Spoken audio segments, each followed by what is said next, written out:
Welcome to sauce TV. నేను మీ ఆబిద్ హుసేన్. శ్రీరాముల వారిపై ప్రకాష్ రాజ్ చేసినటువంటి కామెంట్స్ ఇప్పుడు వైరల్ గా మారాయి. దీనిపై హిందూ సంఘాలు మండిపడుతున్నాయి. Rama, Lakshmana, Sita came. So they are coming down to south. You have come in search of food. So what you do, since you have eaten the fruits, the seeds are there, no? Plant it, turn it into a tree and go. What is your name? Oh, I am Rama from north. Yeah, I am Ravana from south. Nice meeting you. మనతో పాటు బ్రాహ్మణ corporation director ఉచ్చి Bhuvaneswari Prasad ఉన్నారు. వారు ఏమంటారో తెలుసుకుందాం. శ్రీరాముల వారిపై మరి ప్రకాష్ రాజ్ చేసినటువంటి కామెంట్స్, వలస కూలీలు అంటూ, అలాగే రావణుడి పండ్లు దొంగిలించారంటూ మాట్లాడినటువంటి మాటలు ఇప్పుడు వైరల్గా మారాయి. దీని మీద మీరేమంటారు? ఈ దేశంలో రాముణ్ణి గురించి అనైతికంగా ఎవడన్నా మాట్లాడితే వాడు పశువుతో సమానం. మనిషి అయిన వాడెవ్వడు కూడా రాముణ్ణి గురించి అనైతికంగా మాట్లాడాడు. ప్రకాష్ రాజ్ అనే నటుడు ఆంధ్ర రాష్ట్ర ప్రజలు ఒక విలన్గా వాడిని నెత్తిన పెట్టుకొని చూస్తున్న సందర్భంలో యావత్ భారత ప్రజానీకం పూజించేటువంటి శ్రీరామచంద్రుడి మీద చేసినటువంటి అనుచిత వ్యాఖ్యలు అతని యొక్క మూర్ఖత్వమా, మదించినటువంటి మదమా అనేటువంటిది అర్థం కావడంలే. రాముడు భారతదేశంలో ఒక కుటుంబ వ్యవస్థకు, ఒక సనాతన ధర్మానికి, ఒక అన్నదమ్ముల మధ్య, భార్యాభర్తల మధ్య ఉన్నటువంటి అనుబంధాలు, ప్రేమానురాగాలకు ప్రతిరూపమైనటువంటి వ్యవస్థకు ఒక మూల పురుషుడు శ్రీరామచంద్రుడు. శ్రీరామచంద్రుడు ఉత్తరాది వాడని, దక్షిణాదికి వచ్చి ట్రైబల్ అయినటువంటి రావణాసురుణ్ణి సంహరించాడు. వాళ్ళ యొక్క ఆధిపత్యం ఇదని చెప్పి మాట్లాడడం జరిగింది. బుద్ధుండేవాడెవడు ఈ విధమైనటువంటి విభజన తేడు. భారతదేశంలోనే కాదు, ప్రపంచంలో ఎక్కడ హిందూ అనేవాడు ఉన్నా కూడా వాడు మొట్టమొదటగా శ్రీరామ అనే పదంతో వాడి యొక్క దినచర్యను ప్రారంభిస్తాడు. ఈ భారతదేశానికి ఆంగ్లేయుల యొక్క నిరంకుశ పాలన నుంచి, దోపిడీ నుంచి తెరమేయడానికి మహాత్మా గాంధీ గారు భగవద్గీత చేతబట్టుకొని హే రామ్ అంటూ ఈ దేశానికి స్వాతంత్రం తెచ్చాడు.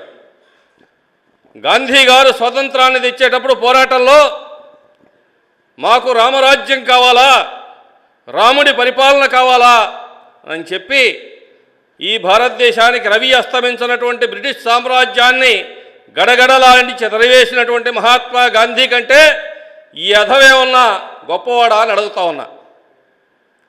మహాత్మా గాంధీ భారతదేశానికి స్వాతంత్రాన్ని తెచ్చినప్పుడు రామరాజ్యము, రాముడే ఈ దేశానికి ఒక నిర్దిష్టమైనటువంటి మార్గదర్శకుడు అయినటువంటి ప్రభువు అని చెప్పి అనేక పర్యాయములు క్రైస్తవ, ముస్లిం, హిందూ భావజాలాలకు ఎక్కడా కూడా వ్యతిరేకం కానటువంటి మహాత్మా గాంధీ కూడా ఈ భారతదేశానికి మార్గదర్శనీయమైన మూల పురుషుడు శ్రీరాముడు అని చెప్తే ఈ పనికిమాలిన వెధవకు రాముడు ఉత్తరాదివాడు, దక్షిణాదివాడు, రావణాసురుడిని చంపాడని చెప్పి మాట్లాడతాడా? ఈరోజు ఎక్కడికి వెళ్ళినా కానీ భారతదేశంలో అది ఉత్తరాదా, దక్షిణాదా, ఆంధ్రప్రదేశ్, తెలంగాణ, తమిళనాడు, కర్ణాటక, ఉత్తరప్రదేశ్, జార్ఖండ్, ఇతర ఏ రాష్ట్రంలో, ఏ ప్రాంతంలో ఎక్కడికి పోయినా అది హిందువులు ఉండేటువంటి నేపాలా, లేకుంటే ఇంక ఇతరత్ర మలేషియానా, ఎక్కడికి పోయినా ఈ భారతదేశంలో హిందూ అనేవాడు ఉంటే వాడు రామ అనే పదం ఉచ్చరించిన వాడనే హిందూ ఉండడు. ఈ భారతదేశంలో ఉండేటువంటి గ్రామాల్లో రామాలయం లేని గ్రామం అనేదే ఉండదు. అటువంటి వ్యవస్థీకృతమైనటువంటి మూల పురుషుడి మీద ఈరోజు ఒక పనికిమాలినటువంటి వ్యక్తి మాట్లాడాడు అంటే దీన్ని యావత్ భారతదేశం ఖండిస్తున్నది.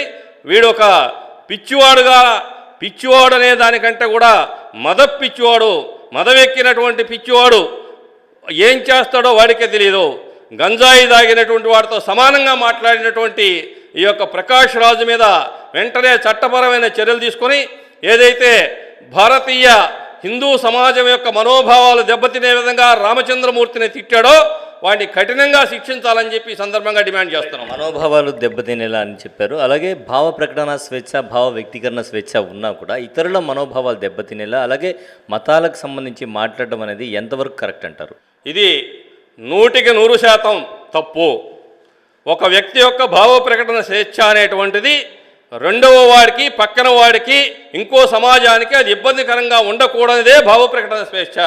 నేను అవతల వాడిని తిడతాను, నేనేమైనా మాట్లాడతాను, నాకు భావ ప్రకటన స్వేచ్ఛ రాజ్యాంగం కల్పించింది అంటే అది భావ ప్రకటన స్వేచ్ఛ కాదు. నీ యొక్క అసహనమైనటువంటి, నీ దుర్మార్గమైనటువంటి నీ చర్యలు అని చెప్పి ఈ సందర్భంగా తెలియజేస్తా ఉన్నాం. ఎవరికైనా కానీ భావ ప్రకటన స్వేచ్ఛ అంటే అవతలి వాడి యొక్క భావానికి, స్వతంత్రతకు, అవతలి వాడి యొక్క జీవన విధానానికి, అవతలి వాడి గౌరవానికి ఇబ్బంది కలగకుండా మాట్లాడిన రోజే అది భావ ప్రకటన స్వేచ్ఛ అనేటువంటిది గౌరవప్రదంగా ఉంటుంది. సో భావ ప్రకటన స్వేచ్ఛ అనేది ఉండాలి, కానీ అది ఇతరుల మనోభావాలు దెబ్బతినేలా ఉండకూడదు. భారతదేశం మొత్తం పూజించేటువంటి శ్రీరామచంద్రుల వారి మీద ఇటువంటి కామెంట్స్ అనేది సరైన పద్ధతి కాదని తెలియజేస్తున్నారు. మరి మీరు ఆయన ప్రకాష్ రాజ్ చేసినటువంటి కామెంట్స్ గురించి ఏమనుకుంటున్నారో కామెంట్ రూపంలో తెలియజేయండి. కెమెరామెన్ మహేష్తో హుస్సేన్, సాస్ టీవీ నెల్లూరు. దిగులు, భయాందోళన, ఓసిడి వంటి సమస్యలతో బాధపడుతున్నారా? పొగ త్రాగడం, మద్యపానం వంటి దురలవాట్లతో మీ కుటుంబ సభ్యులు సతమతమవుతున్నారా? నిద్ర సమస్యలు, సెక్స్ సమస్యలతో ఆందోళన చెందుతున్నారా? చిన్నపిల్లలు, వృద్ధుల మానసిక సమస్యలకు పరిష్కారం కోసం వెతుకుతున్నారా? మానసిక వ్యాధుల చికిత్సలో 8 ఏళ్ల సుదీర్ఘ అనుభవం ఉన్న డాక్టర్ శుభ్రం సన్నపరెడ్డి గారి ఆధ్వర్యంలో మానసిక సమస్యలకు వైద్యంతో పాటు కౌన్సిలింగ్ కూడా ఇవ్వబడును. సంప్రదించండి కన్సల్టెంట్ సైకియాట్రిస్ట్ మరియు అసిస్టెంట్ ప్రొఫెసర్ డాక్టర్ శుభ్రం సన్నపరెడ్డి, హ్యాపీ యూ క్లినిక్,